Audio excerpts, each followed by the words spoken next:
I could understand how you'd be curious. I mean, you walk in and you go, what is it?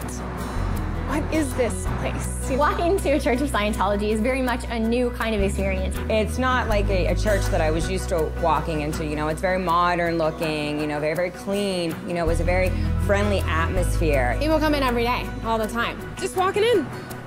Hey, what is this? What is this place?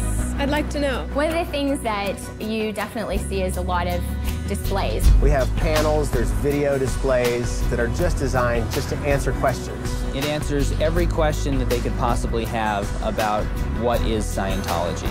They can just literally push the button, watch that 2-minute display, and know exactly what that concept is. You know, you can come, spend 10 minutes, spend 2 hours, grab a coffee. Just kind of come as you are, check it out, walk through. Scientologists have a church because it's a place where we can go to study, to have Sunday service. We do the same types of things. We have our Sunday services, we do marriages, we have naming ceremonies. We have all kinds of services that we do as a group. But one thing that's particular about Scientology is that there's also a personal aspect to it. You can kind of choose, like, okay, what do I need help with in my life? The first thing probably most everyone does is a course. That's actually the theology of Scientology. That's where you're learning about the actual philosophy itself. And it is a religious philosophy, but it's also an applied religious philosophy, so you go apply it. Kind of like a spiritual college. They have tons of courses on everything. Pretty much any subject you can really think of. There are courses on how to communicate better, how to get along with others, How to handle negative people. how to raise children. It's not just a philosophy where you sit and think about it. It's taking the spiritual nature of man and it's combining it with something that's really practical. It has a way of being very, very simple and easy to come across to the reader and easy to apply, but also extremely powerful. You come in, you pick a chair you like, you sit down, you study there. It's really quite simple. You feel good when you're studying there. You don't need to be a Scientologist, and you can be any religion, really, to come check it out. The whole point is you're yourself. In a Church of Scientology, you're the one doing the learning. Nobody's preaching to you or teaching it to you. You're learning it yourself. Well, here at the church, we deliver courses, we deliver personal counseling called auditing, and we deliver the purification rundown. The purification rundown actually opens the way to spiritual progress. It's an all-natural regimen which frees one from the harmful effects of drugs and toxins. Old drugs that you took, pesticides, you sweat all those things out of your system and you feel so much more alive. It's revitalizing. The simplicity and the power of it is immeasurable. There's also something called auditing, which is Scientology counseling.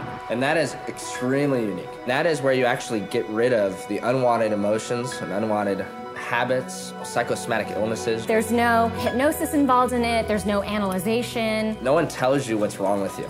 It finds the root, it finds the cause of what's going on, and it handles that spiritually for you.